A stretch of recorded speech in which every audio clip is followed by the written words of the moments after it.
എതിരായിട്ടുള്ള സൈനിക ആക്രമണം ഏകദേശം ഉറപ്പിച്ചു കഴിഞ്ഞുവെന്ന റിപ്പോർട്ടുകളാണ് ഇപ്പോൾ പാശ്ചാത്യ മാധ്യമങ്ങൾ പുറത്തുവിടുന്നത്. ഇറാനുമായിട്ടുള്ള നയതന്ത്ര ബന്ധങ്ങൾ അമേരിക്കയിലെയും ഇസ്രായേലിലെയും തീരുമാനമെടുക്കുന്ന വൃത്തങ്ങൾ മറികടന്നിരിക്കുകയാണ്. സൈനിക നടപടി ഫലപ്രദമായി തീരുമാനിച്ചതായിട്ടാണ് ഇപ്പോൾ റിപ്പോർട്ടുകൾ സൂചിപ്പിക്കുന്നത്.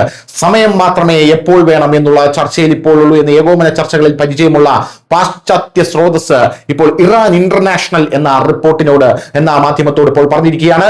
സ്രോതസ് പറയുന്നതനുസരിച്ച് ഇപ്പോഴത്തെ യോഗങ്ങളിലെ പ്രധാന ചോദ്യം ആക്രമണം നടക്കുമോ എന്നതല്ല, മറിച്ച് ഉചിതമായിട്ടുള്ള ഒരു പ്രവർത്തനപരവും രാഷ്ട്രീയമായ ജാലകം എപ്പോൾ ഉയർന്നു വരുമെന്നുള്ളതാണ്. അതായത് കൃത്യമായിട്ടുള്ള സമയം എപ്പോൾ ലഭിക്കുമെന്നുള്ളതാണ്.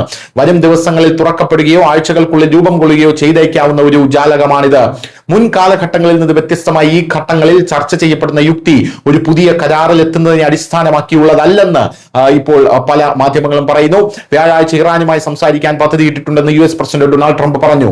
മധ്യപൂർവ്വ ദേശത്തേക്ക് മറ്റൊരു യുദ്ധക്കപ്പൽ അയക്കുകയും പ്രസിഡന്റ് തീരുമാനമെടുക്കുന്നതെന്തും നടപ്പിലാക്കാൻ സൈന്യം തയ്യാറാണെന്ന് പെന്റഗൺ മേധാവിയും ഇപ്പോൾ പറഞ്ഞിരിക്കുകയാണ്. എന്നാൽ പ്രസിഡന്റ് ട്രംപ് ഭീഷണി അവസാനിപ്പിക്കുന്നതുവരെ ചർച്ചകളിൽ ഏർപ്പെടില്ല എന്നാണ് ഇറാൻ പറഞ്ഞിരിക്കുന്നത്.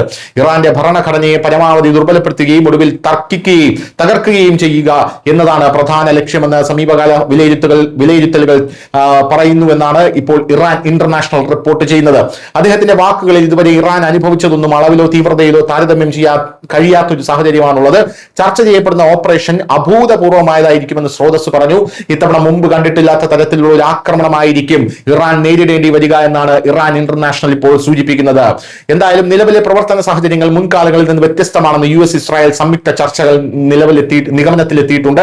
നിലവിലെ സാഹചര്യം ജീവിതത്തിൽ ഒരിക്കൽ മാത്രം ലഭിക്കുന്ന അവസരം സൃഷ്ടിച്ചുവെന്ന് തീരുമാനമെടുക്കുന്നവർ വിശ്വസിക്കുന്നുണ്ടെന്നും അതിന്റെ ഫലമായി 12 ദിവസത്തെ യുദ്ധവുമായി താരതമ്യപ്പെടുത്തുമ്പോൾ അപകട സാധ്യത സ്വീകരിക്കാനുള്ള സന്നദ്ധത ഗണ്യമായി വർദ്ധിച്ചിട്ടുണ്ടെന്നുമാണ് ഇപ്പോൾ റിപ്പോർട്ടുകൾ പറയുന്നത്. News desk Malayalam.